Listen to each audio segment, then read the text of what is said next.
Baik, sambil menunggu Dr. Nuryanto, mungkin Dr. Yuli, saya perkenalkan terlebih dahulu. Dr. Yuli sehat?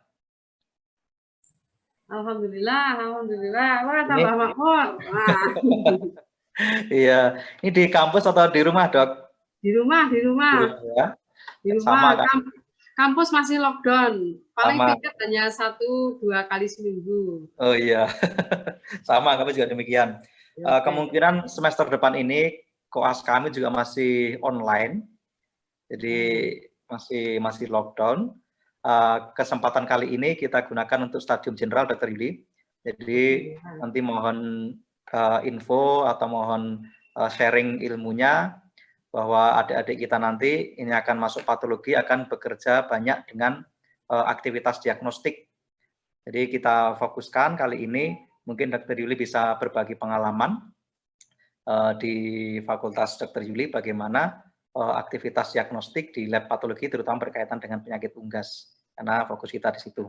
Nah, untuk adik-adik mahasiswa, mungkin saya perkenalkan, Dr. Yuli ini staf pengajar di FKH UGM, beliau sudah staf senior, kemudian berpengalaman di bidangnya, jadi mudah-mudahan kali ini kita akan mendapatkan ilmu ya, yang bisa menambah kekayaan variasi dari diagnostik kita.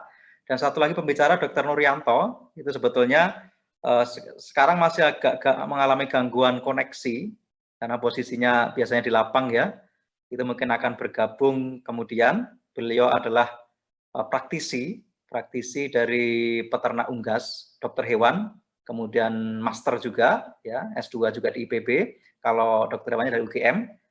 Ini berpengalaman sekali bertahun-tahun di bidang unggas, jadi bagaimana mendiagnosa, bagaimana melakukan diagnosa patologi di lapangan, itu sangat bermanfaat bagi kita. Nah, tapi ada sedikit problem, Dr. Nuryanto mungkin masih di lapangan, jadi agak sedikit mengalami gangguan. Coba saya kontak kembali sebentar.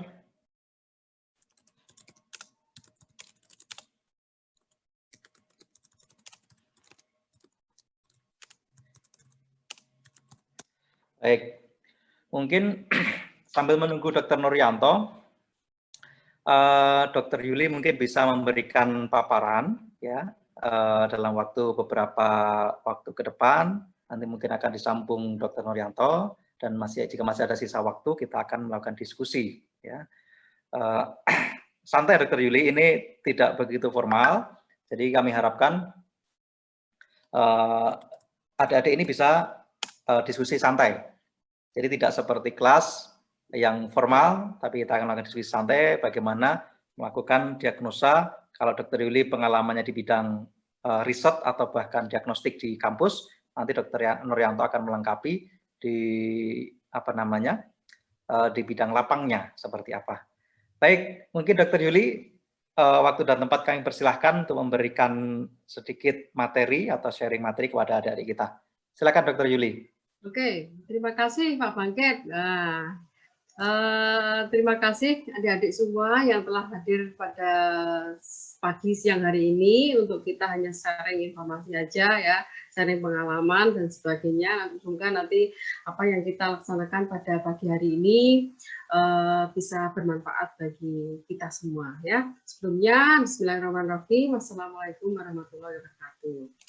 Ya, puji syukur kita panjatkan kehadirat Allah Subhanahu wa taala yang telah memberikan rahmat serta hidayahnya pada kita semua sehingga kita bisa bertemu ya walaupun lewat daring ya, melewat Zoom meeting, tapi kita tidak terbatas untuk kita sharing ilmu, sharing pengalaman ya. Dan kita masih diberi kesempatan untuk itu ya. Jadi Ibu di sini nanti akan memberikan sedikit pengalaman gambaran tentang koas yang telah dilakukan di patologi di UGM. Mungkin agak berbeda sedikit dengan apa yang dilakukan di IPB ya. Kalau di patologi di UGM itu terkait dari 4 lab yang disebut dengan koasistensi diagnosa laboratorium. Jadi ada lab patologi, kemudian lab mikrobiologi, kemudian lab patologi klinik, dan lab parasitologi. Jadi kami ambil kasus pertama adalah di pintu masuknya adalah patologi. Baru kemudian nanti kita lakukan pemeriksaan sampel, ya. Jadi kita pengambilan sampel baik itu dari patologi, nanti diperiksa di patologi, kemudian sampel feses kita periksa di parasitologi, kemudian sampel darah kita periksa di patologi klinik, kemudian isolasi dan identifikasi bakteri, virus itu kita lakukan di mikrobiologi. Jadi kita terkait 4 lab. Jadi mahasiswa di UGM itu agak berat karena apa? Mereka harus mengkompilasi dari semua hasil yang dia temukan dalam satu hewan ataupun satu kasus dalam satu mekanisme penyakit atau yang kita sebut dengan patogenesis secara keseluruhan, ya. Mungkin agak berbeda dengan di IPB, ya. Kalau IPB kan per lab atau per bagian sendiri-sendiri, tapi tidak menutup kemungkinan bahwa kita itu belajar kasus yang ada pada hewan yang nanti berguna bagi adik-adik semua dalam bekal menjadi seorang dokter hewan, ya. Jadi sebelumnya Ibu mau share konten, ya.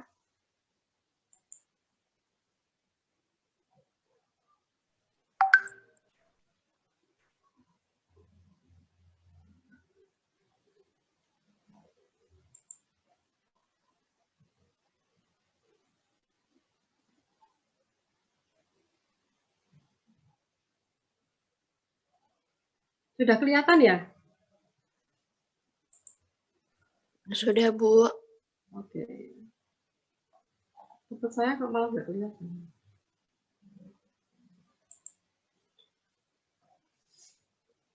Sudah kelihatan, Dok. Tinggal di slideshow saja. Oke, ya.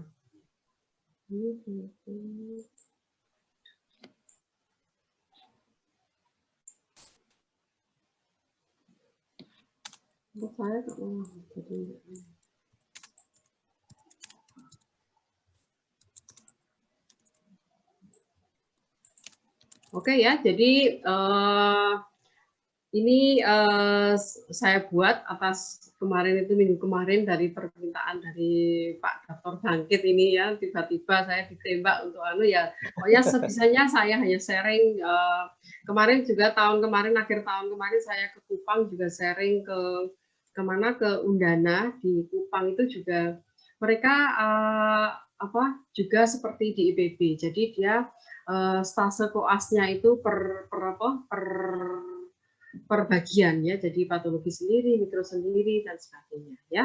Jadi ini sebagai pendahuluan saja, ya. Jadi kalian mesti sudah tahu, ya, di S1 bahwa apa atau di patologi itu sebenarnya apa atau yang dipelajari, ya. Jadi sebagai pembukaan sebelum kita masuk ke materi. Jadi di bawah di patologi itu kita mempelajari tentang lesi, terutama lesi, ya. Jadi apa istilah lesi? Itu apa toh? Yaitu suatu perubahan dari suatu penyakit, ya. Kemudian kita mempelajari juga tentang penyebab penyakit, dan yang penting di sini di patologi itu harus bisa menggambarkan bagaimana suatu penyakit itu bisa berjalan, yang kita sebut dengan mekanisme patogenesis dari suatu penyakit. Di mana patogenesis itu adalah dari perkembangan penyakit, dari dia masuk menginisiasi sampai terjadi perubahan baik itu seluler maupun secara molekuler, di mana nanti mekanisme patogenesis atau perkembangan penyakit itu nanti akan menimbulkan suatu yang disebut dengan gejala. Nah, gejala klinis itulah yang nanti kita kenal nanti sebelum kita nanti melakukan suatu tindakan diagnostik. Jadi kita harus melakukan suatu observasi atau pengamatan gejala apa yang sebenarnya ada pada hewan tersebut sebelum kita melakukan tindakan diagnosa yang lebih lanjut, ya. Jadi nanti ada istilah diagnosis atau diagnosa, ya. Itu adalah suatu kesimpulan dari apa yang kita lihat, kita observasi dari suatu hewan terhadap suatu penyakit, baik itu nanti ada diagnosa yang kausatif, morfologik, ataupun yang definitif, berdasarkan dari apa yang kita anamnesa, kemudian kita amati dari riwayat kasusnya, kemudian kita amati gejala klinisnya, dan juga nanti dari pemeriksaan yang kita lakukan, baik itu pemeriksaan fisik ataupun juga nanti ke laboratorik ya. Kemudian nanti diagnosis juga macam-macam, ada diagnosis yang hanya berdasarkan perubahan morfologik, ataupun juga nanti diagnosis yang sudah kita mengetahui penyebabnya atau kita sebut dengan diagnosa yang etiologi. Kemudian nanti pada patologi itu adalah ada suatu tindakan yang harus dilakukan untuk mendukung suatu diagnosa, yaitu adalah pengambilan sampel ya, atau kita sebut itu biopsi ya, di mana ini dilakukan pada saat nanti melakukan nekropsi ataupun biopsi, tidak harus menekropsi atau mematikan hewan, kita ambil sampel sedikit dari jaringan, kemudian kita lakukan pemeriksaan secara mikroskopik, baik itu dengan pewarnaan yang rutin biasa, HS staining, atau pewarnaan yang khusus untuk diagnosa tertentu, baik itu dengan misalnya imunohistokimia, PAS, kemudian atau mungkin dengan pemeriksaan molekuler modern ya, baik itu dengan PCR ataupun sekuensi DNA ataupun RNA ya, itu semua kita lakukan untuk apa? Untuk mendukung diagnosa kita ya. Jadi di patologi itu mesti harus mengambil sampel, walaupun nanti kalau di lapangan itu karena kalau orang lapangan itu kan sudah ahlinya, mungkin nanti seperti Pak Nuryanto itu nggak usah ambil sampel, karena untuk ambil sampel itu juga nanti ada beberapa kendala, terutama untuk fiksasinya. Tidak semua di lapangan itu ada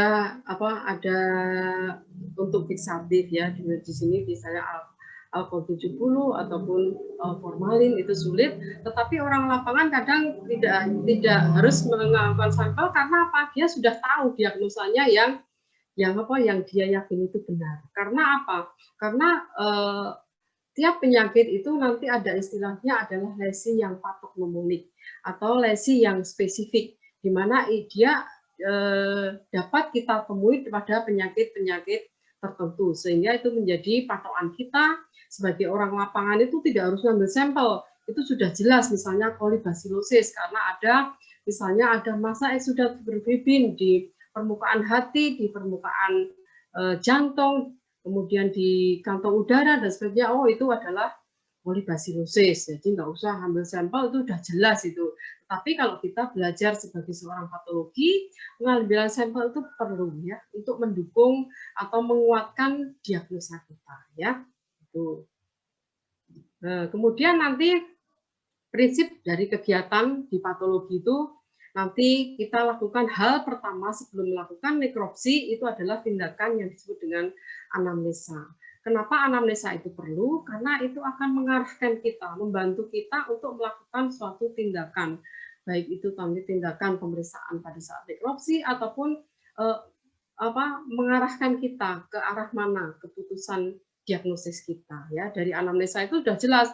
Jadi kalau anamnesanya ke arah respirasi ya, kita nanti tekankan pemeriksaan kita ke arah respirasi, tetapi tidak menutup kemungkinan untuk memeriksa sistem yang lain. Jadi jangan sampai nanti anamnesanya itu ada gejala sesak nafas, kemudian leleran dari hidung dan sebagainya, tapi nanti diagnosanya malah ke arah diare. Jadi agak jauh sekali, walaupun mungkin tidak menutup kemungkinan ada perubahan di pencernaan, tetapi dari anamnesa itu bisa mengarahkan kita ke arah mana kita akan menekankan pemeriksaan kita ya. Kemudian juga sebelum nanti dilakukan tindakan nekropsi ada yang disebut dengan pemeriksaan fisik ya, kita amati dulu hewannya dari segi fisik, dari segi penampakan luarnya, apakah ada perubahan, baik itu misalnya kalau ayam itu misalnya di ekstremitasnya ada kelumpuhan atau tidak, kemudian juga ada eksudat enggak pada sinus nasal, kemudian ada pembengkakan pada mata dan sebagainya. Dan itu penting sekali untuk mengarahkan kita juga ke arah diagnosa. Kemudian yang perlu dilakukan juga nanti adalah pengambilan darah dan juga nanti sampling ya. Kemudian sebelum dinekropsi ya kita lakukan suatu tindakan pembunuhan hewan ya, ataupun disebut dengan eutanasi, di mana nanti ada prinsip-prinsip animal welfare yang harus dipenuhi supaya hewan itu dieutanasi itu dalam keadaan nyaman, jadi tidak merasa sakit. Mungkin kalian sudah belajar banyak bagaimana cara eutanasi pada ayam ya, pada unggas. Pada hal ini adalah pada ayam ada dari yang brachialis ya, arteri vena brachialis, ataupun juga dari kardial ataupun dislokasi serviks dan sebagainya, dan itu mungkin kalian harus sudah kuasai ya. Jadi supaya nanti proses nekropsi itu juga berjalan dengan baik. Nanti kalau proses eutanasi itu tidak berjalan dengan baik, nanti misalnya emboli itu intrakardial tapi nggak pas di kardialnya, tapi kena di paru-parunya ya, nanti akan terjadi bleeding ya, bleeding dari dari paru-paru ya, yang itu akan nanti menimbulkan banyak jendalan darah di trakea. Nanti dikira nanti ada jendalan darah di trakea, nanti diagnosanya ILT. Padahal itu karena efek dari eutanasi yang tidak pas, harusnya di jantung tapi kena paru-paru, jadi muntah darah gitu. Jadi kalian harus belajar bagaimana eutanasi ya, eutanasi yang benar supaya hewan itu nyaman untuk mati ya. Jadi tidak merasa kesakitan. Ya, kasihan kalau hewan itu sakit nanti, apalagi kalau ayam itu kan ada yang kalau nggak pas, nggak mati sempurna itu kan dilepas itu berjalan sendiri ya, lari-lari sendiri. Nah itu berarti dia tidak, kita melakukan eutanasi tidak memegang prinsip kesejahteraan hewan ya. Kemudian teknik nekropsi juga mungkin kalian sudah pelajari bagaimana teknik-teknik untuk membuka hewan ya yang benar, bagaimana posisinya, kemudian bagaimana cara-caranya. Saya Ibu yakin itu sudah kalian kuasai. Kemudian di sini nanti setelah nekropsi ya kalian harus menguasai perubahan-perubahan lesi, baik itu makroskopik dulu ya, pada saat hewan dibuka harus dilihat apa perubahan-perubahan dari organ itu ya yang kita amati atau kita temukan pada unggas ataupun pada ayam yang kita nekropsi ataupun kita periksa, dan semua dicatat ya, semua dicatat makroskopiknya apa.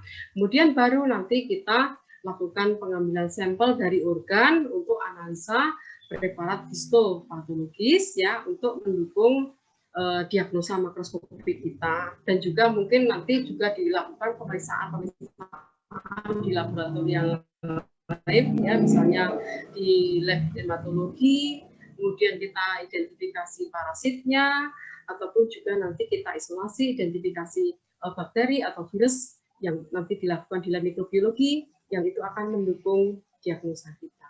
Karena kadang apa yang kita duga itu nanti di mikrobiologi ternyata tidak ditemukan, kita mendukungnya kolibasilosis, ternyata kok tidak ditemukan adanya bakteri, malah tidak ditemukan bakteri E. coli, tapi ditemukan bakteri yang lain. Nah itu itu yang perlu kita kaji lebih dalam. Kenapa kok ada bakteri lain selain E. coli, E. coli-nya tidak tumbuh dan sebagainya. Mungkin ada tidak pas pada saat kita isolasi ya, medianya nggak cocok dan sebagainya. Banyak faktor-faktor yang mempengaruhi ya, yaitu nanti menjadi pertimbangan pada saat nanti kita mengambil suatu kesimpulan diagnosa, karena tidak menutup kemungkinan satu hewan itu mempunyai beberapa infeksi ya, jadi tidak murni E. coli, mungkin ada infeksi yang lain ya, misalnya infeksi parasit, kemudian infeksi virus dan sebagainya ya. Jadi tidak harus hanya satu diagnosa ya. Nah, kemudian kalau outcome dari kegiatan di patologi itu ya kalian ya harus mampu melakukan suatu tindakan anamnesa ya, anamnesa yang benar ya. Baik itu dari dari hewannya, kemudian dari sampai dia di terapi apa, sudah di terapi apa ya. Jadi itu karena penting untuk nanti kita memberikan advice ataupun saran pada pemilik ya. Kemudian mampu melakukan pemeriksaan fisik, mengenali gejala klinis, melakukan nekropsi, melakukan suatu diagnosa sementara ya berdasarkan perubahan makroskopik, ataupun juga harus mampu mengambil darah karena kan pintu masuk itu sebenarnya di patologi ya. Itu harus ambil darah harus bisa ya. Ayam itu paling gampang ya dari vena brachialis ataupun juga arteri brachialis ataupun juga intrakardial itu bisa ya. Kemudian harus mampu mengamati organ secara makroskopik dan juga nanti mengamati secara mikroskopik ya. Dan ini yang penting itu nomor 7 bahwa kita harus mampu menentukan atau membuat suatu mekanisme patogenesis dari penyakit itu ya. Jadi apa yang kita sudah temukan itu kita membuat suatu sehingga menimbulkan gejala-gejala ataupun perubahan seperti ini ya. Kemudian yang terakhir ya karena kita melakukan suatu seorang dokter ya harus melakukan suatu advice atau saran kepada pemilik. Nah, biasanya pada unggas ini kan kita tidak seperti pet animal ya. Kalau pet animal tuh menyarankan untuk hewan itu. Misalnya hewannya mati ya disarankan untuk itu ya. Tetapi kalau pada ayam itu biasanya itu kita membunuh, jadi mengorbankan ayam itu untuk mengatasi populasi yang lain ya.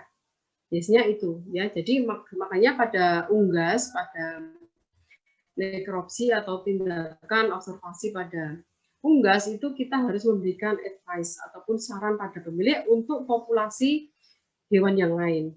Karena biasanya unggas itu kan populasinya kan banyak ya, ribuan bahkan ratusan ribu kalau peternakannya itu sudah besar. Nah itu penting ya untuk mengatasi outbreak dari di peternakan ataupun di kandang ataupun populasi yang lain ya. Jadi itu outcome-nya kegiatan di patologi harus bisa, terutama di unggas itu harus bisa memberikan saran untuk mengendalikan ataupun mengatasi outbreak penyakit pada hewan yang lain ya. Nah, kemudian ada yang Anda harus perlu persiapkan ya. Kalian belajar lagi ya istilah-istilah patologi, kalian sudah dapat patologi ya. Basicnya itu dibuka kembali ya. Untuk apa? Karena kan istilah-istilah patologi makroskopik, mikroskopik kan nanti gunakan istilah ada radang, ada nekrosis, ada tumor dan sebagainya. Nanti kalau kalian tidak lupa, kalian tidak buka kembali atau lupa istilah patologi nanti susah ya. Kemudian juga harus tahu organ normal ya, organ normal itu harus tahu mana yang hati, mana yang limpa. Karena ada mahasiswa saya itu limpa aja nggak tahu itu loh. Nah itu kan sesuatu yang fatal ya. Limpa beda dengan hati ya, karena berbeda dari secara cirinya aja udah berbeda dan itu harus kalian tahu ya. Kemudian usus yang susah itu usus, mana yang duodenum, mana yang yeyunum, mana yang ilium, mana yang cecum. Nah itu kalian harus tahu ya. Jadi jangan sampai nanti cacing ataupun yang ditemukan di usus halus kalian tulis di cecum karena udah berbeda ya. Itu ya. Kemudian harus tahu histologi normal ya. Jadi jangan sampai ya kejadian saya itu sering, jadi mahasiswa itu ditanya histologi normal ginjal itu dia punya sel hepatosit ya, sel dia mempunyai misalnya yang ginjal dia mempunyai yang mempunyai sel epidermis dan sebagainya. Karena apa? Karena tiap organ itu sudah berbeda ya, dibuat sudah berbeda sehingga nggak mungkin kalau kita keliru ya. Karena apa? Karena strukturnya sudah berbeda. Ginjal ya punya glomerulus, punya tubulus, nggak mungkin ginjal punya sel hati, sel hepatosit gitu ya. Jadi berbeda ya. Harus kalian kuasai. Karena untuk melihat yang abnormal harus tahu yang normal dulu, strukturnya bagaimana. Baru nanti kita harus mengenal nanti yang perubahan atau istilahnya yang patologi ya. Patologi ya nanti basicnya ya ada perubahan apa radang, kemudian nekrosis, kemudian tumor dan sebagainya, dan itu merupakan suatu yang harus kalian kuasai. Tapi memang patologi itu tidak bisa hanya dipelajari itu hanya 1-2 minggu ya, bulan aja nggak cukup. Karena apa? Karena patologi itu hanya berdasarkan analisis. Nah, analisis itu basicnya itu adalah kebiasaan, skill, keahlian. Nah, semakin dia sering atau banyak melihat kasus, dia semakin terbiasa atau semakin ahli. Tetapi mungkin bagi mahasiswa kalau hanya baru 1-2 bulan itu melihat kasus ya akan mengalami kesulitan. Dan inilah tugas nanti Pak Bangkit ya untuk membimbing ya, tugas kita biasanya ya membimbing mahasiswa supaya paling enggak itu bisa ya, sedikit bisa. Nah, nanti setelah lulus nanti kalau ada yang kerja di lab patologi ya akan menjadi H1, menjadi ahli di bidang patologi ya. Tapi yang penting kalian sudah bisa mengenali lah, oh ini ya yang disebut radang ini ya. Jadi memang sulit untuk hanya belajar 1-2 bulan itu untuk patologi ya. Kita aja mungkin sudah berpuluh-puluh tahun itu kadang kita harus meminjam mata orang lain ya, jadi di cross check ya. Kita kirim misalnya preparat kita ke orang lain untuk mengecek apakah diagnosa saya itu benar atau salah ya, karena berdasarkan dari analisis kebiasaan ataupun kebiasaan mengenali dan sebagainya, menganalisis itu ya. Jadi tidak malu kita untuk meminta pendapat orang lain untuk membuat suatu diagnosa yang pasti ya. Jadi nggak masalah, kalian juga bisa tanya-tanya kepada, sekarang kan mahasiswa jadi sudah masih mempunyai kesempatan untuk bertanya ke dosen. Jadi gunakan sebaik-baiknya untuk konsultasi, untuk diskusi. Tetapi mungkin pada saat daring seperti ini kami juga mengalami.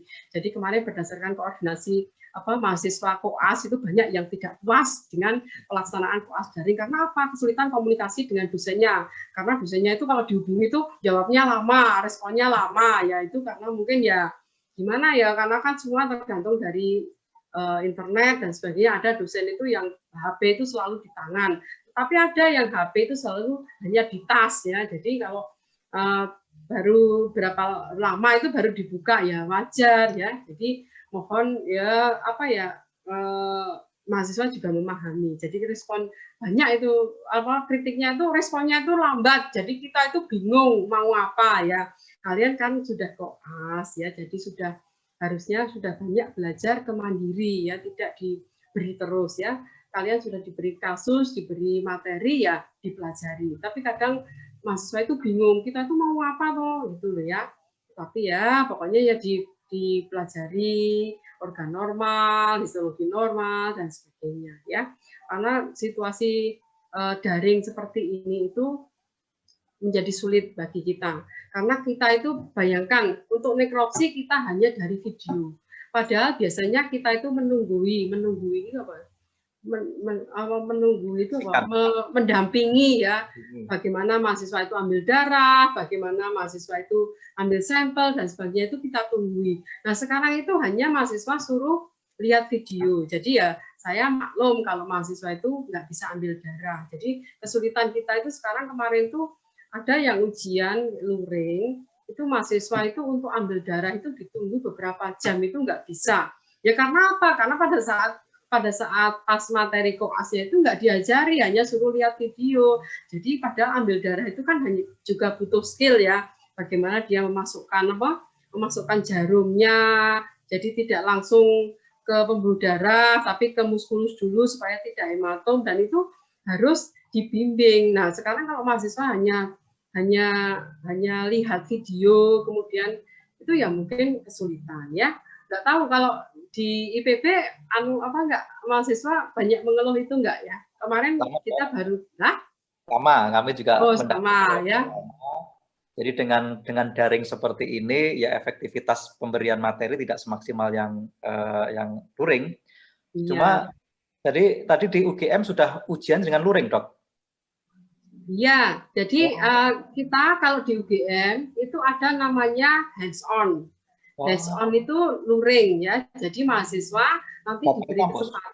Apa? Datang ke kampus mahasiswa pada saat ujian. Iya, jadi kita luring kemarin itu luring. Jadi mahasiswa itu diberi waktu untuk luring karena Karena banyak mengalami kesulitan untuk materi, sehingga kita minta izin ke universitas bahwa untuk Fakultas Kedokteran Hewan, Kedokteran Gigi, Kedokteran Umum itu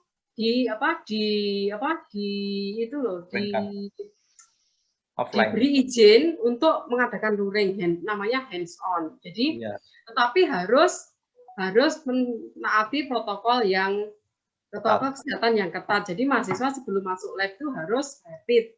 Jadi mahasiswa itu banyak mengeluh karena rapid itu kan hanya 2 minggu.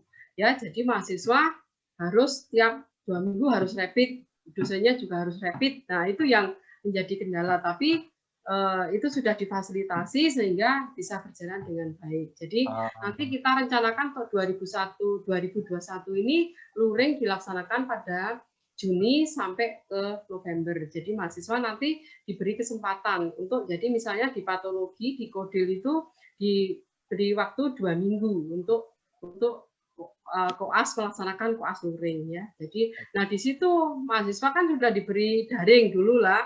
Nah ternyata pas luring itu dites, silahkan sekarang ambil darah. Kan dulu sudah diberi materi tentang ambil darah pada ayam, silahkan, ya tetap nggak bisa, jadi mau ditunggu sampai beberapa jam ya nggak bisa, walaupun sudah diberikan materi secara daring. Jadi luring itu hanya terbatas ya, apalagi kompetensi kita itu kan besok itu kan ujian kompetensi kan maunya OSCE, pakai OSCE. Nah terus bagaimana nanti mahasiswa kalau diuji OSCE, ya makanya kita sekarang memfasilitasi luring, tapi ya biayanya mahal. Karena apa? Karena kita harus menyiapkan semua APD, baik itu dari APD itu dari face shield, masker, kaos tangan, kemudian sepatu, kemudian jas lab, itu semua difasilitasi dari fakultas. Tadi kemarin itu tahun 2020 itu berjalan dengan baik karena banyak bantuan dari alumni ataupun dari stakeholder sehingga bisa tercover semua. Jadi mahasiswa mendapatkan semua APD lengkap untuk pelaksanaan luring ya. Kemudian ada fasilitas rapid kalau kemarin tuh baru rapid antibody ya. Tapi kalau nggak tahu untuk yang tahun 2001 itu mungkin harus rapid antigen ya, tapi itu lebih mahal lagi. Tapi nggak apa-apa, yang penting mahasiswa bisa terfasilitasi untuk luring, karena kalau mahasiswa koas itu hanya daring itu tidak cukup untuk kompetensi seorang dokter hewan ya. Baik. Anak di IPB nggak ya? Belum Dok. Jadi kami jadi iri nih dengan UGM. Kami setahun kemarin full online, baik dari pemberian materi maupun ujian full online. Itu yang menjadi keluhan dari mahasiswa juga demikian. Jadi tidak bisa membayangkan kan, hanya video, hanya PPT, tidak bisa melihat langsung materinya seperti apa. Iya. Jadi kemarin difasilitasi karena kita mungkin ada temennya itu loh, ada FKD, ada FKH, ada FKU. Jadi kita bareng-bareng minta ke rektor untuk diberi kesempatan untuk luring walaupun hanya 2 minggu ya. Jadi mahasiswa itu hanya efektif itu hanya setiap stase koase 2 minggu. 2 minggu aja untuk kalau di kodil itu kan 4, berarti mahasiswa itu kan, karena untuk luring itu tidak bisa mahasiswa itu semua masuk. Kita hanya maksimal 4 orang. Jadi satu rombongan itu 4 orang, kemudian hanya dibatasi 2 jam setengah. Jadi jam 8, pokoknya maksimal itu jam 10.30 harus sudah selesai. Dan mahasiswa harus harus itu loh, setiap harus cek suhu, kemudian cuci tangan, kemudian harus rapid test itu selalu dibawa di dompet kayak SIM itu loh. Jadi setelah waktu ditanya ada siap rapid testnya itu ya. Jadi karena itu ya fasilitas karena mahasiswa itu ya banyak protes itu loh. Jadi karena tidak cukup untuk daring ya. Ya semoga nanti IPB bisa. Jadi karena kalau hanya daring itu tidak skillnya itu mungkin kurang terasah ya. Jadi melihat lesi, nah itu apalagi melihat usus, bodolim, yunum ini aja kalau nggak biasa kan, kalau nggak megang itu nggak tahu ya. Seperti itu ya. Semoga nanti bisa terlalu ya. Baik, sementara sampai dulu Dr. Yuli, ini Dr. Nuryanto sudah bergabung, kita sapa. Oke, ya, ya. Waktu diskusi, Dr. Nuryanto. Hey, wah, Dr. Nuryanto, sehat dok? Alhamdulillah sehat ya. Mbak Yuli, halo. Halo, ya, alhamdulillah. Lagi, walaupun hanya lewat apa? Ya, lewat Zoom meeting ya, nggak apa-apa.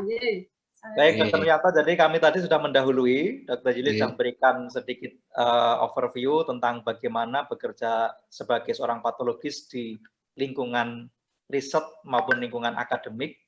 Nah, ini dari Dr. Nuryanto ini mungkin bisa menambahkan bagaimana kondisi bekerja patologi khususnya, ya tentu saja umumnya kalau beternak ayam seperti apa, mungkin Dr. Nuryanto bisa menambahkan.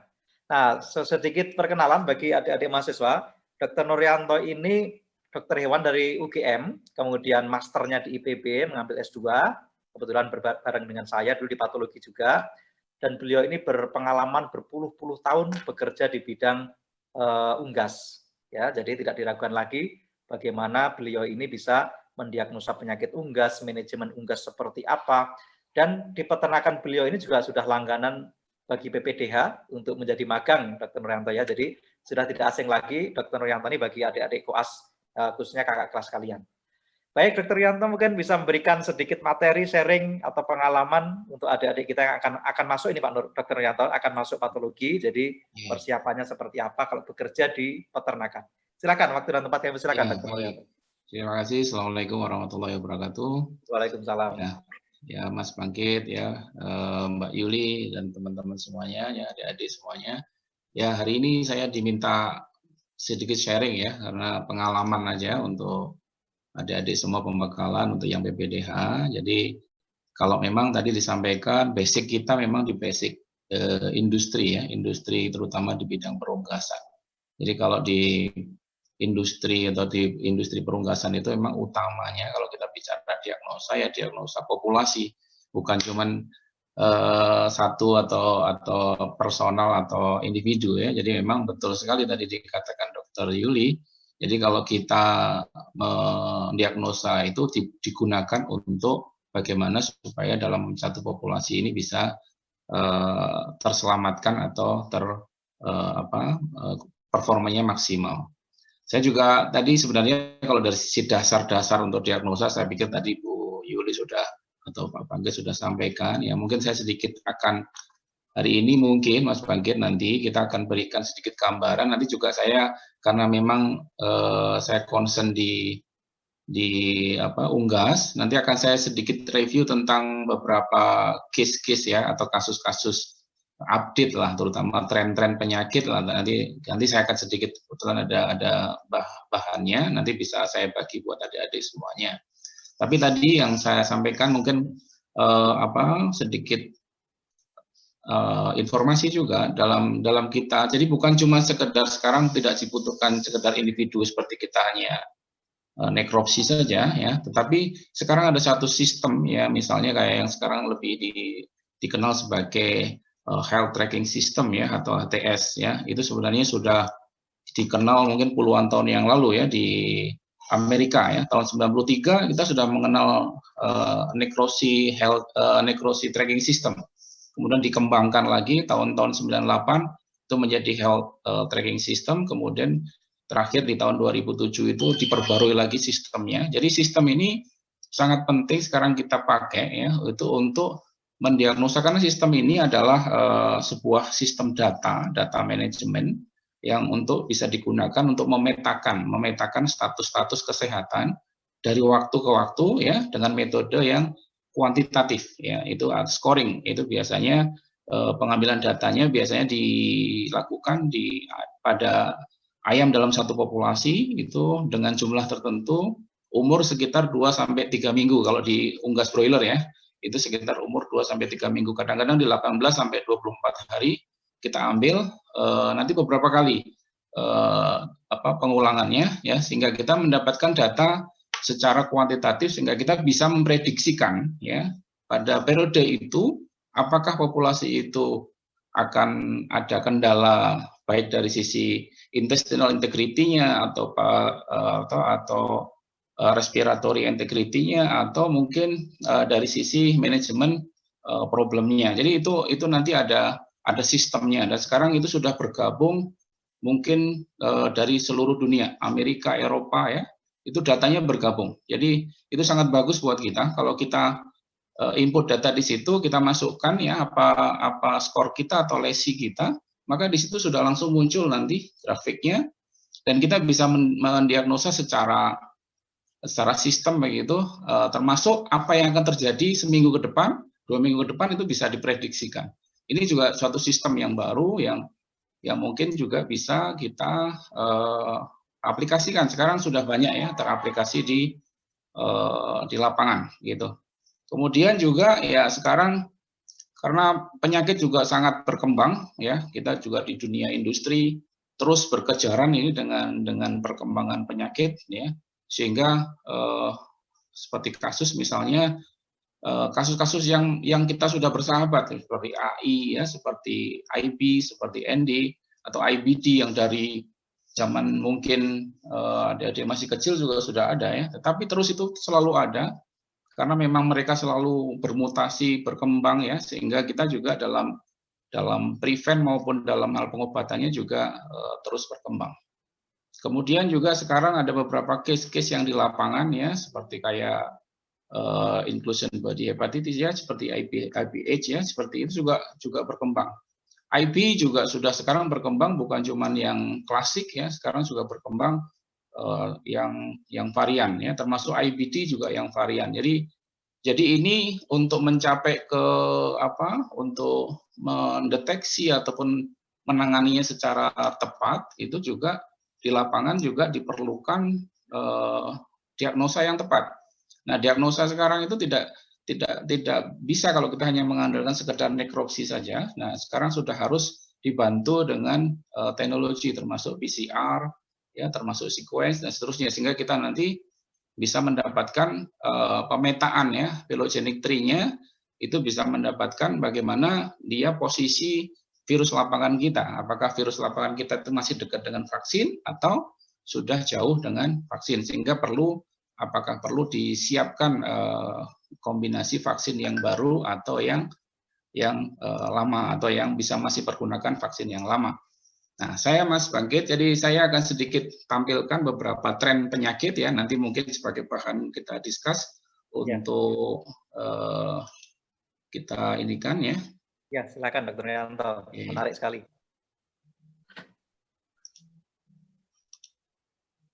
Saya share dulu sebentar.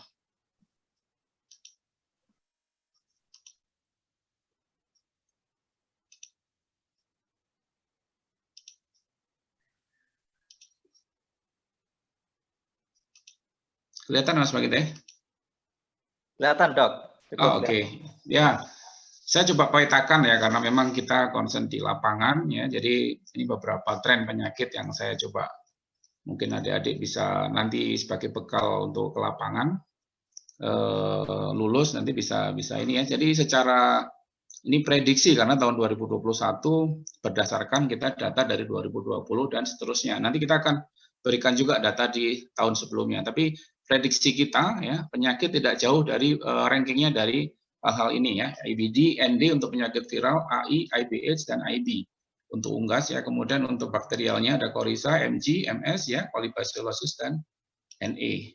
Nah, kalau kita lihat ya IBD ya sekarang boleh dikatakan sudah sangat berkembang ya, dari virusnya juga sudah, kalau kita lihat phylogenetic tree-nya sudah berkembangnya jauh sekali sehingga sudah ke IBD varian.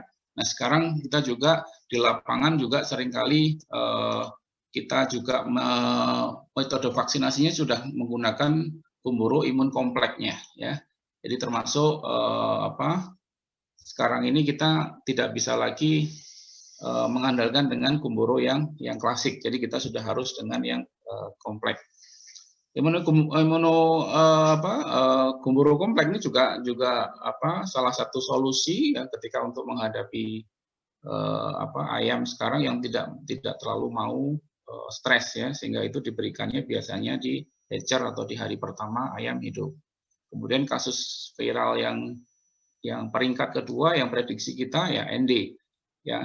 ND walaupun dia satu prototype ya, jadi dia juga tapi dia kadang-kadang juga di lapangan tuh berkembangnya jauh. Nanti kita akan di belakang akan berikan beberapa gambaran phylogenetic tree-nya. Ternyata kita sekarang ini sudah ND genotipnya sudah genotip 7I, 7H ya. Perkembangannya sudah banyak sekali, sehingga itu juga pada prinsipnya semakin kita homolog dengan vaksin dengan lapangannya itu semakin mempertinggi protektivitas yang ada di ayamnya.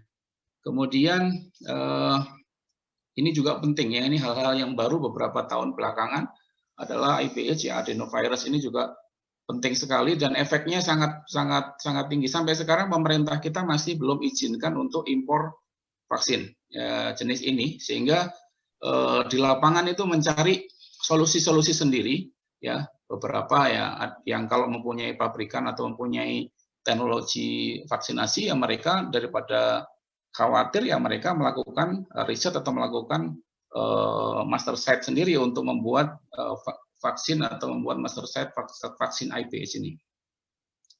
Kemudian IB ya, IB itu juga mungkin juga disebabkan coronavirus juga ini akan selalu ada ya, sama dengan kayak kondisi pandemi kita saat ini ya. Jadi memang mau tidak mau ya kita selalu harus bersahabat dengan ini karena memang kecepatan dia multiplikasi atau kecepatan dia untuk bermutasi itu sangat cepat sekali, sehingga kecepatannya itu mungkin tidak terlalu sebanding dengan kecepatan untuk kita membuat suatu vaksin baru, sehingga ya kita mau tidak mau ya ini akan selalu bersahabat ya. Kemudian untuk kalau kita lihat ya sekarang ini dari beberapa laporan yang kita ambil datanya ya, di lapangan itu hampir IB itu cukup tinggi kasusnya di broiler maupun di layer. Jadi di lapangan itu yang sekarang muncul ya itu sudah bergerak semakin variasi ya, ada QX, ada Malaysian ya, ada Taiwan varian ya, bisa mendapatkan ini ya melalui suatu sequencing atau melalui setelah di PCR di sequencing. Jadi ini juga terus coba untuk dicarikan supaya semakin mendekati dengan virus-virus yang ada di lapangan. Ya ini kalau kita sempat bedah secara ininya ya itu jenis-jenisnya yang paling banyak memang yang QX ya. Ini di Indonesia ya itu pengumpulan datanya paling banyak itu memang di QX kembali ya, tapi variasinya cukup banyak. Jadi sama-sama IB juga kalau ini ternyata variasinya cukup tinggi. Kemudian kalau penyakit bakterial kalau tahun 2021 ya yang masih mendominasi kemungkinan besar adalah tetap Coryza ya, kemudian nanti juga MG ya, Mycoplasma ini karena memang kondisi cuaca kita ya, kondisi kelembaban ya, semua itu sangat mempengaruhi sehingga kasus-kasus ini ya baik MG maupun MS ini masih akan cukup tinggi. Kemudian karena kita sejak tahun 2018 kita sudah mencanangkan free HCP era ya, jadi kita sudah diharapkan tidak menggunakan HCP di dalam kandungan pakannya, maka kasus-kasus di lapangan terutama dalam kasus yang berhubungan dengan intestinal integrity ya, termasuk NE ya, termasuk COX itu masih akan terus tinggi kalau itu tidak diimbangi dengan manajemen yang baik atau biosecurity yang baik. Coli ya selalu sebagai oportunistis selalu muncul. Nah ini akan selalu ngikutin kepada kasus-kasus atau bisa berdiri sendiri ataupun bisa sebagai kasus ikutan ya. Kemudian kalau kita lihat ya tahun 2020 tidak jauh beda ya kasusnya, kalau kita lihat ya ini ND itu tetap memegang peranan tinggi, kemudian kasus CCRD 11%, ya IBD-nya 10%, IB kalau kita gabungkan ya beberapa data-data seperti itu Ya, kemudian kalau di broiler itu yang utamanya kalau di satu kasus tetap ND. Ya, kemudian kita lihat dari kasus-kasus yang di CRD, ya, kemudian IB, IBD, peringkatnya tidak jauh meleset dari itu semua.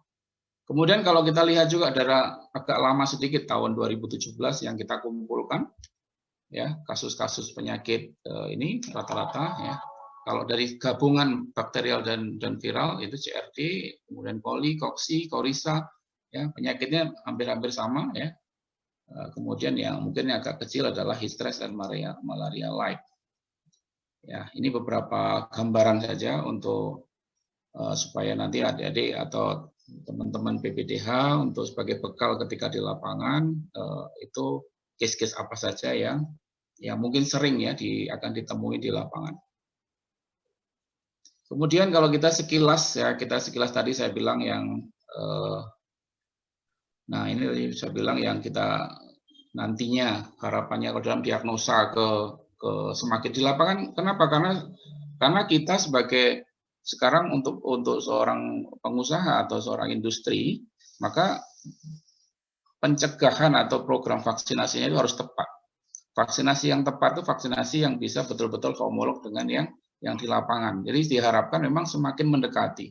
Nah ini yang saya bilang, maka perlu penelitian terus-menerus yang di lapangan itu bergeraknya kemana untuk secara genotype-nya. Jadi makanya ini perlu dilakukan terus secara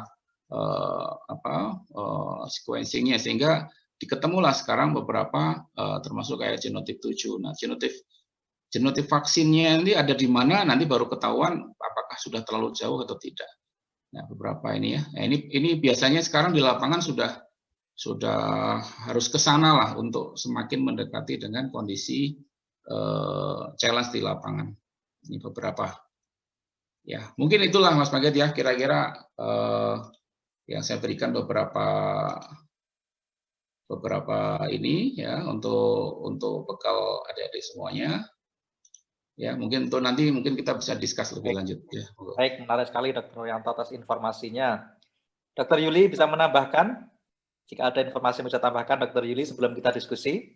Oke, terima kasih Pak Bangkit.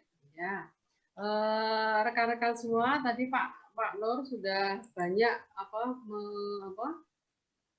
mengungkapkan tentang penyakit-penyakit dari yang tren sekarang ini. Kalau Ibu sebagai sebagai pengajar ya kita bicaranya ya secara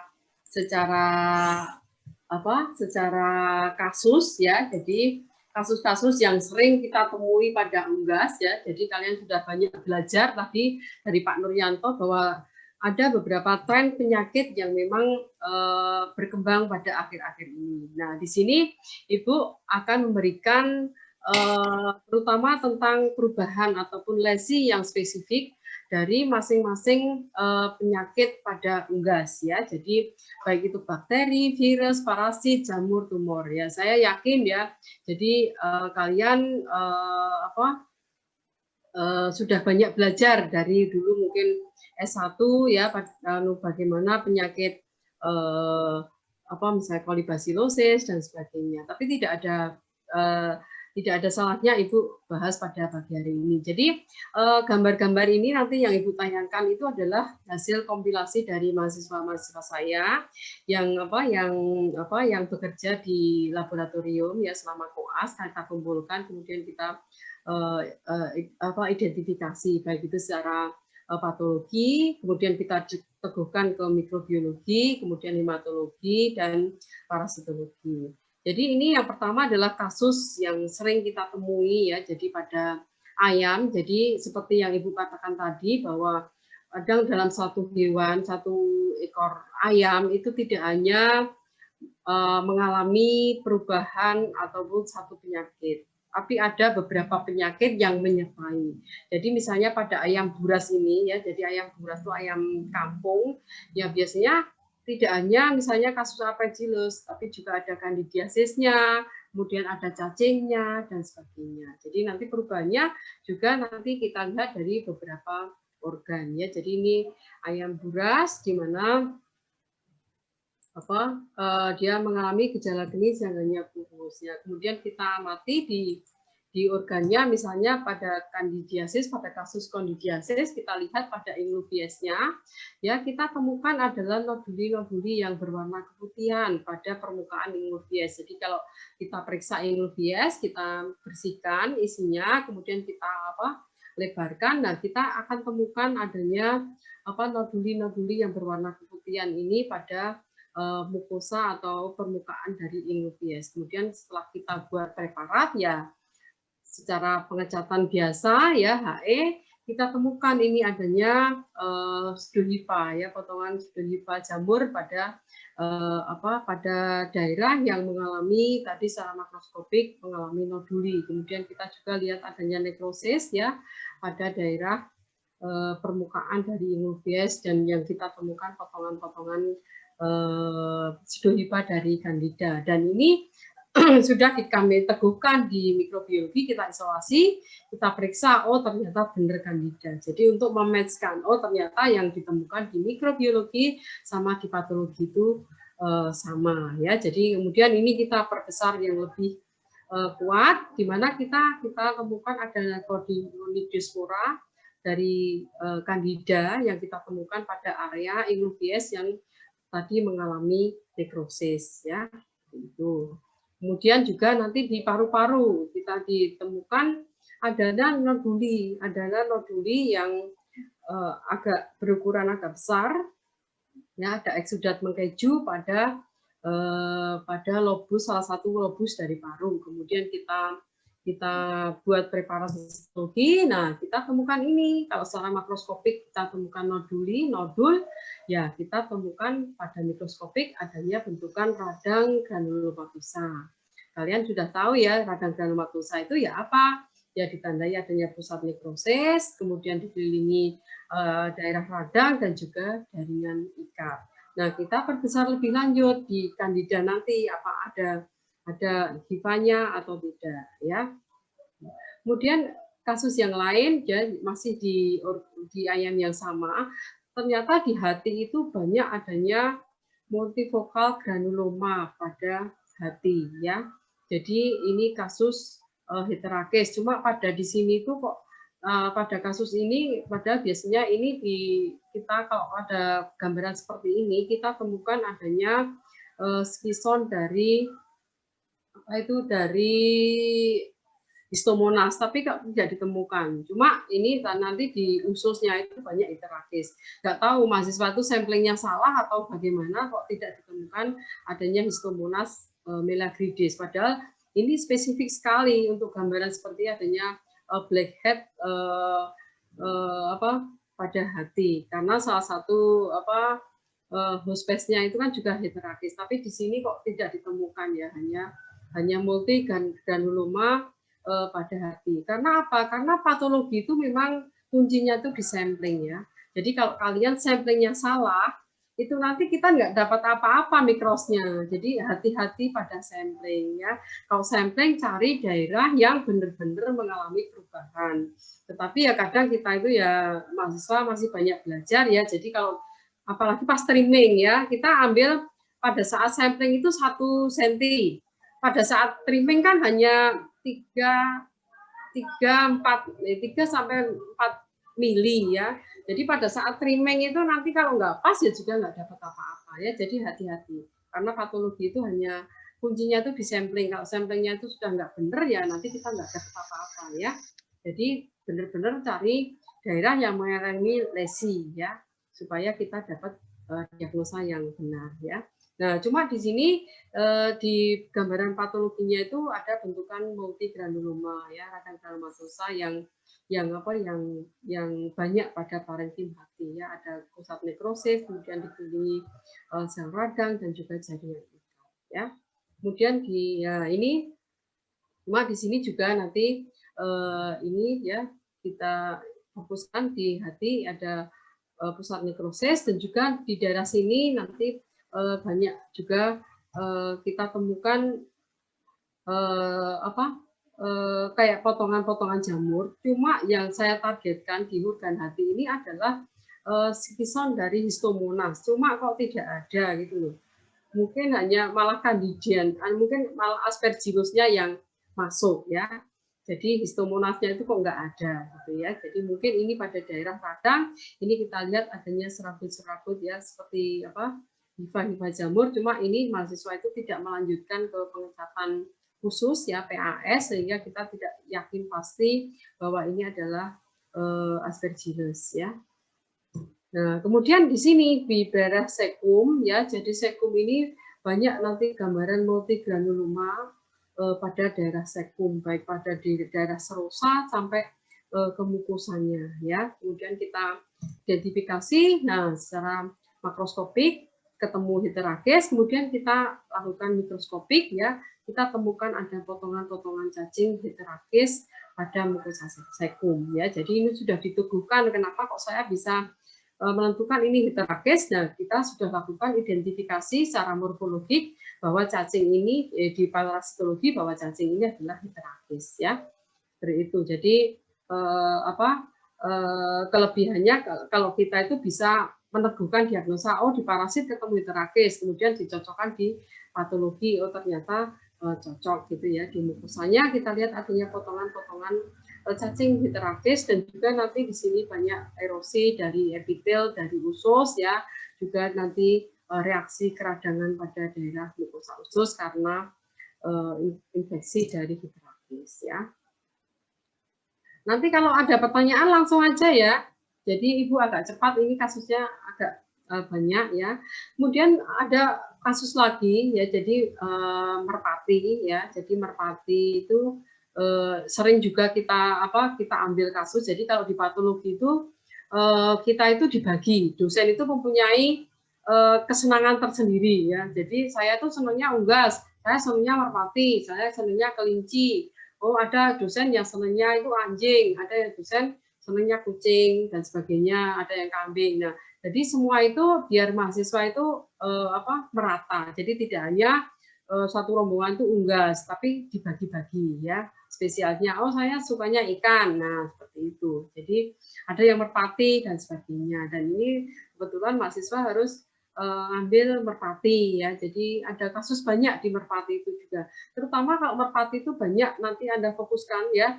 Kemudian sebelum Ibu lanjutkan ya. Jadi ini banyak nanti foto-foto itu yang tidak sesuai dengan standar prosedur nekropsi ya. Jadi banyak tidak menggunakan kaos tangan, kemudian dan sebagainya ya itu dimaklumi ya, kadang dosen itu kalau untuk protokol SOP itu kadang dilanggar sudah biasa gitu ya. Tapi kalian kalau belajar ya harus sesuai dengan SOP. Jadi ini ini biasanya kalau gini tuh dosennya itu yang nggak pernah pakai kaos tangan itu udah karena udah kebal itu ya. Jadi langsung aja, soalnya kadang-kadang kita baru habis kuliah gitu langsung ditodong mahasiswa, Bu itu kasusnya apa, tolong dilihatkan. Nah, kita nggak sempat ganti baju, nggak sempat pakai kaos tangan, udah dibuka aja, kita buka rongga mulutnya. Nah ternyata di sini kita temukan banyak di merpati itu ada flek dari kekuningan ya, flek kekuningan, nodul kekuningan pada daerah rongga mulut. Nah kemudian ini ya kita temukan pada saat di mikroskopik kita temukan ya dari ulcer atau flek-flek putih kekuningan tadi di daerah kafum oris, banyak terlihat adanya keradangan dan juga nekrosis. Kemudian kalau kita perbesar, kita ini temukan banyak sel radang. Cuma di sini saya tidak menemukan agen infeksinya ya. Biasanya kalau pada ulcer, flek-flek putih itu pada identifikasi itu kita dapat agen infeksi misalnya Trichomonas, tapi di sini tidak kelihatan. Itu ditemukan mungkin di parasit ketemu, tapi di patologi tidak ada gambarannya. Jadi hanya nekrosis dan juga infiltrasi sel-sel radang polimorfonuklear di mukosa dari kafum oris ya. Itu. Kemudian juga di inglubiasnya di merpati juga seperti ayam tadi banyak adanya lapisan keputihan atau flek-flek keputihan pada daerah mukosa dari inglubias. Kemudian kita cek di di histologi ternyata juga ini kita temukan adanya pseudohifa dan juga infiltrasi sel-sel radang polimorfonuclear heterofil pada daerah mukosa dari Euphobies ya. Jadi itu ada pseudohifa. Kemudian ada juga nanti pada merpati itu ada pembengkakan pada ginjal ya. Nah, pada kasus merpati, pada kasus-kasus lain merpati yang kita amati, biasanya kalau pada ginjal ini yang mengalami pembengkakan, itu biasanya ada infeksi parasit yang disebut paratenesia ya di daerah tubulus ya. Cuma di sini kasus ini tidak tidak kita temukan parasitnya. Cuma kita lihat adanya nephritis interstitialis akut ya di antara tubulis ini ya kita lihat adanya keradangan polimorfonuklear ya di antara tubulus dari ginjal. Jadi kalau sebagai mahasiswa koas baru mahasiswa tahap koas itu target kita itu mahasiswa hanya membedakan antara mononuklear dan polimorfonuklear. Itu kalau kalian sudah bisa membedakan itu sudah bagus ya. Bagaimana bentuk yang polimorfo dan mononuklear itu sudah target kita itu sudah bagus itu loh ya. Karena ya memang kompetensinya harus hanya itu ya. Kalau mahasiswa dituntut untuk apa ya diagnosa yang lebih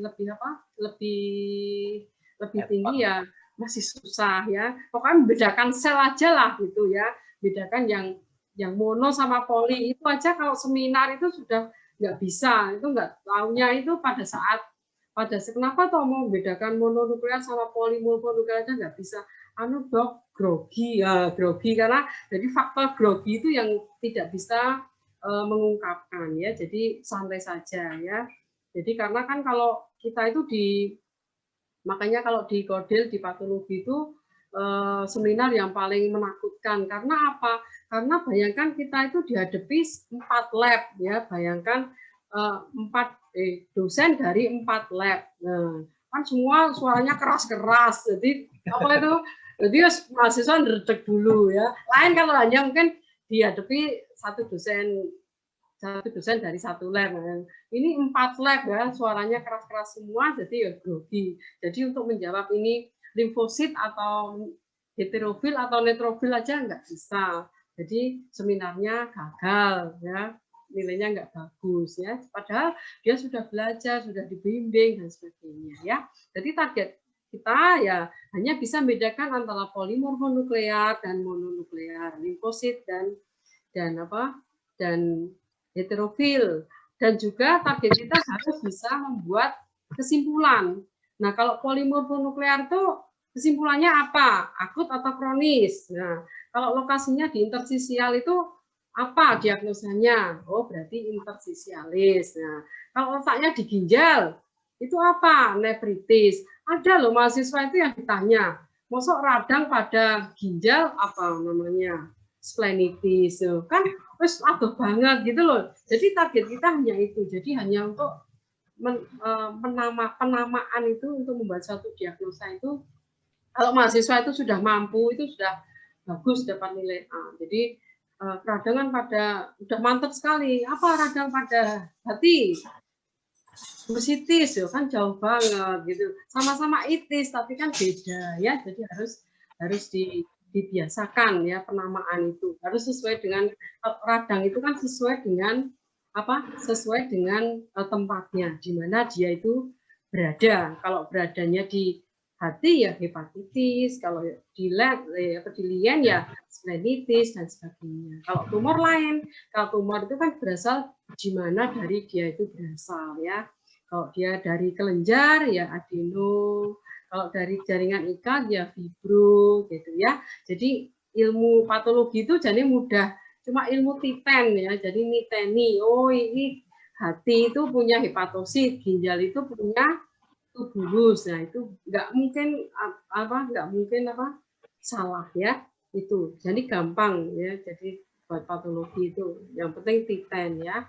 Kemudian juga di hatinya itu banyak pembengkakan ya, eksudat warna fibrin pada permukaan hati ya.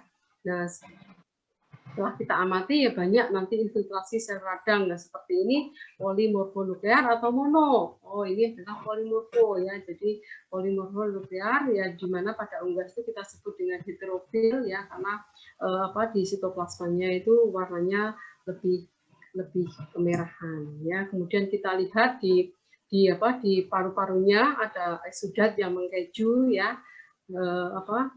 Granuloma, dan kita lihat juga nanti, nah di sini kita lihat targetkan pada bronkus, ternyata pada daerah itu kita lihat adanya spora ya, jadi pada ini adalah dari jamur Aspergillus yang spesifik ya, jadi hifa-hifa jamur dari Aspergillus, berarti dia terinfeksi dari Aspergillus ya, ini ya, jadi gambarannya seperti ini. Ini kalau dicek PAS itu lebih bagus lagi jelas ya, sporanya dari jamur Conidiosporanya dari jamur Aspergillus ya, panjang-panjang seperti ini, dan juga radangnya ini karena perpisahan besar ya, radangnya yang bentuk granuloma ya, jadi ada pusat proses dan juga dikelilingi jaringan ikat. Kemudian juga nanti kita lihat pada infeksi jamur itu adanya yang disebut dengan foreign body giant cell yang dia mempunyai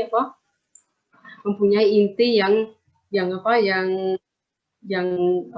tidak beraturan, beda dengan TBC ya. Kalau TBC ya dia mempunyai yang Langhans body giant cell yang teratur. Kalau pada infeksi jamur biasanya kita lihat adanya foreign body yang struktur intinya dia tidak teratur. Kemudian kita lihat juga di duodenumnya ya, kita lihat adanya noduli pada daerah strofa dari duodenum ya, dimana ini ternyata ada pada daerah noduli itu kita ambil, banyak adanya potongan cacing cestoda. Jadi kita hanya bisa sebut cestoda karena kita tidak bisa menentukan morfologi yang spesifik apa dari cacing itu. Tapi kita mungkin bisa, pada merpati itu cestoda yang sering itu, ini. Nah, tetapi kalau orang patologi kalau tidak bisa definitifnya dari ini ya kita sebut aja strukturnya cestoda. Nah, ciri dari cestoda apa ya?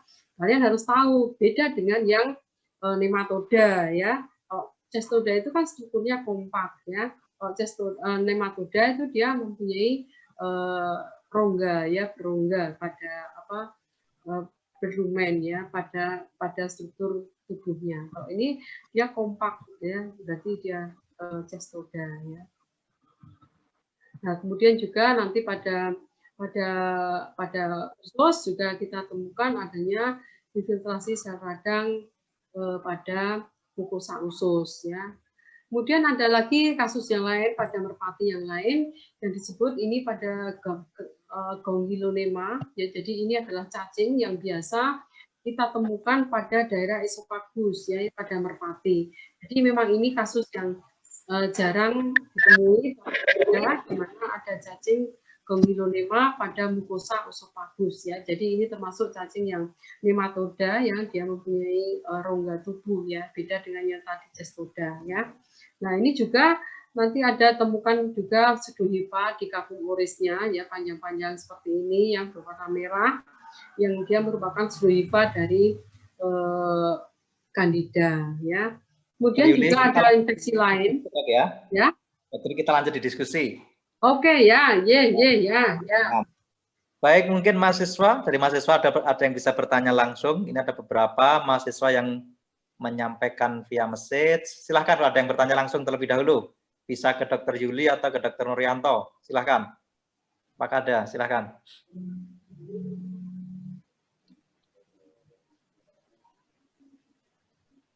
Belum ada? Baik, ini ada pertanyaan disampaikan lewat message. Bisa ke Dr. Nuryanto dan Dr. Yuli. Dr. Nuryanto terutama nih, Dok. Ada potensi penyakit-penyakit yang disebabkan di minggu-minggu awal pada ayam, broiler terutama, dan minggu-minggu terakhir.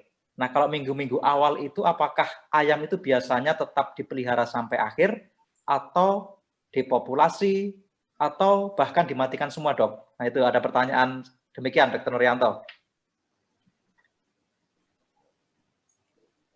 Ya, baik, Mas Bangkit. Ya.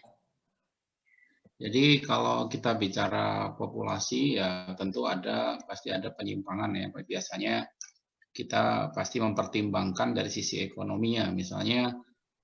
Tapi kasus itu bisa dideteksi, misalnya sebagai contoh adalah kasus-kasus black level atau onkalitis misalnya.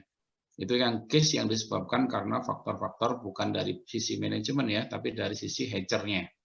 Nah, itu kan bisa kelihatan pola kematiannya, misalnya pola kematiannya itu di hari-hari pertama kita piara itu tinggi sekali. Nah, kalau yang kasus-kasus seperti itu ya, kalau di kita ini ya akan lebih bagus kalau kita culling di secepatnya. Karena itu akan apa? Kerugiannya pasti akan minimal dibandingkan kalau kita terpelihara, sehingga kita akan mengganggu nanti dari sisi, karena dia nanti akan tetap akan ada biaya makannya, ada biaya vaksinasinya, ada biaya broodingnya ya. Nah, itu akan terbebankan di situ. Tapi kalau kita culling di minggu-minggu pertama, maka dia akan lebih efektif, lebih efisien, sehingga kita piaranya betul-betul yang sangat siap. Nah, tetapi kalau di kita biasanya kita punya standarisasi SOP dalam hal penerimaan bibitnya atau penerimaan DOC-nya. Dia harus mempunyai umur antara misalnya 25 minggu sampai 54 minggu. Kemudian dengan bobot tertentu, dengan keseragaman di atas 85%, dengan tanpa ada misalnya black level, string level, over level, dan seterusnya. Itu biasanya ada satu komitmen dengan suppliernya gitu, sehingga diharapkan itu betul-betul yang disiapkan atau disajikan kepada peternak itu betul-betul sudah optimal. Nah, kalaupun kemudian ada kendala ya, kendala itu sifatnya kendala manajemen, misalnya apakah persiapan broodingnya, preheatingnya itu maksimal atau tidak. Kalau dia optimal semua, harusnya tidak terjadi hal seperti itu, sehingga dia intake atau water intake atau feed intake-nya bisa tercukupi, kemudian keseragamannya bisa rata, suhunya tercukupi sehingga dia bisa tumbuh baik. Tetapi kalau sekarang case itu terjadi di minggu-minggu akhir, ya minggu-minggu akhir, berarti itu case itu biasanya kesalahan-kesalahan manajemen. Nah, itu sangat ditentukan beberapa faktor. Kalau kita sudah bicara faktor ekonomi, itu juga karena ayam sudah besar, ayam sudah banyak memakan pakan, ayam juga sudah ada biayanya, maka kita tentukan apakah itu dari sisi harga livebird-nya seperti apa. Kalau misalnya harga livebird-nya baik, ya mungkin kalau potensinya akan lebih daripada dipelihara, dia akan tambah performa tidak lebih baik, lebih bagus dijual. Ya. Tapi juga ada faktor-faktor tertentu yang harus kita perhatikan sebagai seorang dokter hewan, apakah withdrawal time-nya sudah terpenuhi atau belum. Kadang-kadang kita habis melakukan pengobatan, ya tidak bisa kita langsung menjual, berarti kita harus menyelesaikan dulu, sehingga diharapkan residu-residu pengobatan atau antibiotiknya bisa minimal dulu, sehingga kita baru lakukan penjualan. Itu Pak Bangkit. Ya, menarik sekali. Kalau Dokter Yuli, kira-kira bagaimana Dok? Kalau kasus-kasus yang diterima di lab patologi untuk unggas produksi Dok, ayam ini paling banyak apa yang diterima Dok kira-kira?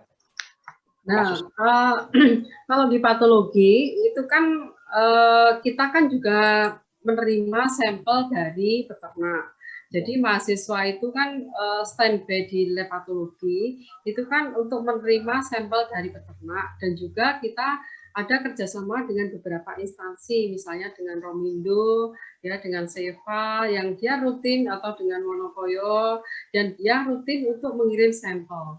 Jadi untuk sampel yang sering itu ya kalau pada unggas itu ya dari ayam yang layer ya, biasanya ayam dan juga dari kalau peternak di sekitar itu biasanya juga banyak ayam broiler. Tapi yang banyak itu biasanya yang dari instansi itu adalah ayam layer ya. Jadi untuk biasanya kasus yang banyak itu adalah penurunan produksi telur. Nah, itu biasanya ya. Baik. Silahkan, jika ada mahasiswa, masih ada beberapa waktu, jika ada yang tanyakan, silahkan. Agung, Anggia. Yang lain, silahkan. Saya dokter. Ya, Grace, silahkan Grace. Selamat siang dokter, saya Grace, izin bertanya untuk Dokter Nuryanto dan Dokter Yuli. Kurang dekat Grace, suaranya kurang kencang sepertinya. Bisa enggak? Dekatkan laptopnya ya. saya terdengar jelas, Dok? Ya, ya, lebih jelas. Iya, baik, Dok. Jadi, Dok, waktu saya di S1 pernah magang, kebetulan di lab diagnostik Unggas, itu di Parung. Saya lupa nama labnya apa waktu itu. Java ya, Java ya. Iya, labnya saya lupa, itu punya Sirat, Dok, waktu itu. Ya, ya. Jadi waktu itu di sana ada beberapa peternakan unggas yang memberikan sampel-sampel, dan kebetulan waktu saya di sana sampel yang diberikan itu adalah sampel DOC yang baru masuk ke peternakan. Nah, di sini pertanyaan saya, Dok, apakah sampel-sampel itu untuk evaluasi DOC itu kita samplingnya pemeriksaannya berdasarkan umumnya berdasarkan permintaan dari peternaknya, atau kita sendiri yang menyarankan, kita sebagai dokter hewan di lab menyarankan kita harus melakukan pemeriksaan ini untuk evaluasi di lapangan. Begitu, dokter. Terima kasih. Bagaimana Dokter Nuryanto kalau di lapangan, apakah Dokter Nuryanto selalu mengecek DOC itu, Dok, kira-kira, Dok? Ya, kalau di kami itu menjadi satu standarisasi, Pak, di SOP-nya memang begitu. Jadi karena memang komitmen dengan suppliernya memang tidak boleh ada yang seperti itu. Ya, karena kami memang sementara ini bukan produksi DOC, jadi kami komersial saja. Jadi kalau artinya kami bekerja sama dengan supplier atau yang produsen DOC atau breeding. Nah, kita biasanya bekerja sama dengan breeding membuat SOP, bahwasanya standarisasi DOC yang kita terima adalah seperti tadi speknya, bobotnya, kemudian uniformity-nya, ya beberapa hal yang tidak boleh itu kita sudah sebutkan gitu.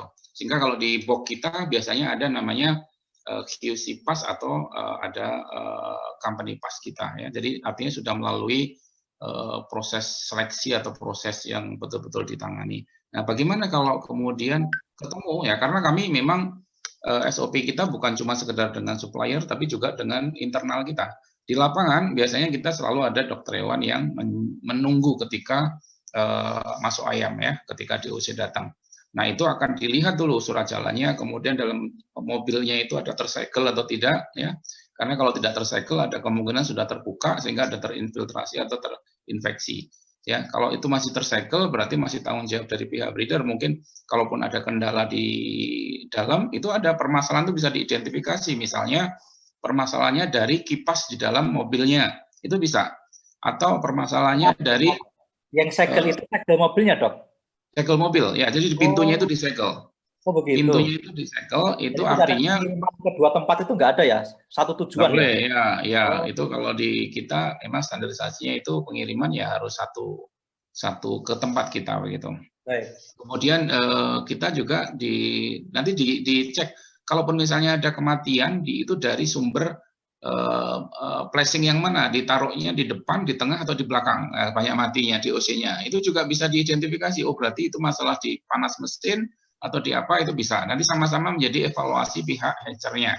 Nah, termasuk ketika kita datang, kita seleksi, itu di situ kita sebutkan dalam surat jalan, ketemu apa saja case-nya, misalnya, kaki keringnya ada berapa ekor, walaupun cuma 2 ekor ditulis, 2 ekor kaki kering, kemudian ada string navel misalnya ditulis, ya sehingga itu menjadi evaluasi buat tim hatchernya mereka, sehingga mereka akan lebih hati-hati untuk pengiriman selanjutnya. Nah, di lapangan, di kita juga begitu. Jadi kalau kita sudah, artinya sudah ini dokter hewannya akan langsung mendeteksi apakah ini perlu diterima atau ditolak. Jadi ada alternatif untuk ditolak ketika dia standarisasi tidak memungkinkan, kemudian dari sisi uniformity atau dari sisi case-nya terlalu tidak bisa ditolerir. Nah, maka dokter hewannya membuat satu kesimpulan, langsung disampaikan ke kita langsung membuat berita acara penolakan. Kemudian kalau itu diterima tapi dengan kondisi misalnya ini, maka dokter hewannya akan langsung, Pak, kita harus culling sekian persen nih perkiraan. Nah, jadi maka itu kita juga akan membuat berita acara disampaikan kepada hatchernya. Maka nanti hatcher juga akan segera mungkin akan membuat mengirimkan tim dari technical supportnya atau dokter hewannya untuk sama-sama lihat. Nah, dilihat, kemudian baru disetujui sama-sama mau dikaling berapa banyak gitu. Jadi yang memang potensi bermasalah itu kita sudah sepakat dengan pihak supplier harus dikaling. Biasanya itu seperti itu. Jadi tetap artinya dari pihak supplier ini sudah sepakat bahwasanya itu harus dikaling kalau memang ada kendala dari hatchernya, dan dari kita sendiri pun juga sama-sama sepakat. begitu Pak Bangkit. Baik, Dr. Nuryanto. Dr. Yuli, kira-kira sering menerima kasus DOC, Dok, untuk konfirmasi kelayakan pemeliharaan gitu, Dok? Ya, untuk kasus DOC itu sering sekali. Nah, biasanya kasus yang kita terima dari DOC itu adalah buder pneumonia.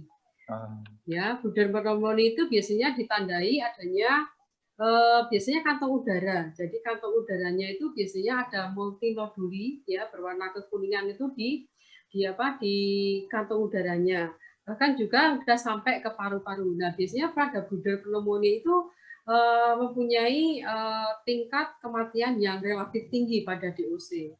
Dan itu sering sekali kita terima. Dan biasanya itu dari peternak itu biasanya kita kita dimintai surat biasanya untuk komplain ke perusahaan. Nah, itu yang agak berat karena biasanya buder pneumonia itu mungkin ada permasalahan dari hatchery-nya. Nah, itu yang nanti bisa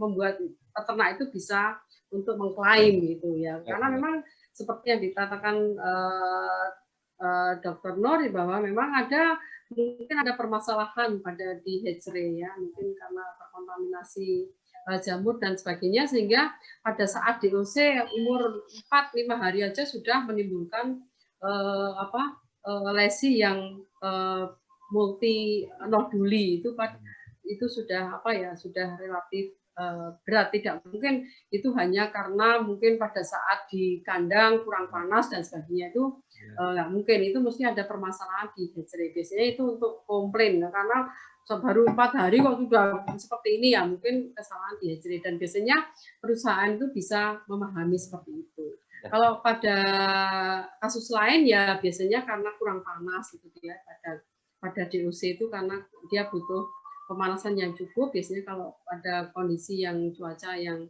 dingin biasanya dia kurang pemanasan aja biasanya, tapi kematiannya tidak terlalu tinggi. Tapi yang pada DOC yang banyak kematiannya tinggi adalah kasus buder pneumonia.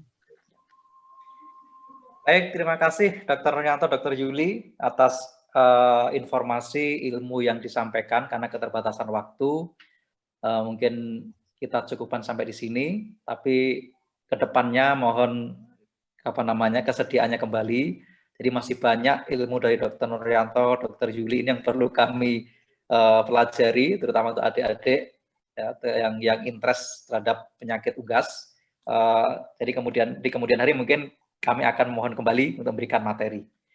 Demikian Dr. Nuryanto, Dr. Yuli, kami ucapkan terima kasih atas waktunya, atas kesediaannya, ya, dan mudah-mudahan diberikan kesehatan selalu di kondisi pandemik seperti ini. Kemudian peternakannya juga tidak ada masalah lagi dalam kondisi seperti ini, Dr. Nuryanto dan Dr. Yuli, mudah-mudahan kampusnya harganya turun ini harganya terjun bebas ini Pak Nuryanto, Bos. Betul ya. Itu dinamikanya suka dukanya Dr. Nuryanto ya. Jadi nanti mungkin kita akan belajar kembali tentang manajemen unggas. Kalau hari ini kita penyakit unggas, tapi mungkin ke depan akan belajar manajemen unggas. Jadi tidak hanya hitung-hitungan lab, tapi ada hitung-hitungan biaya ekonomi yang perlu kita pelajari dalam pemeliharaan unggas. Baik, saya ucapkan kembali terima kasih Dr. Nuryanto, Dr. Yuli sebagai pembicara kali ini. Saya ucapkan terima kasih kepada adik-adik mahasiswa. Mudah-mudahan kita diberikan kesehatan semua dan diberikan kesempatan untuk bertemu di lain kesempatan.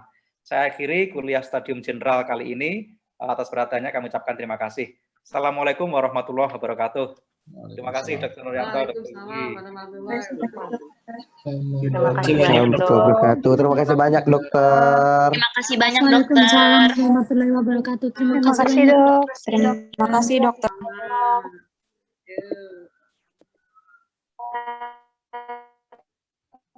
Terima kasih dok. Ya, sama-sama.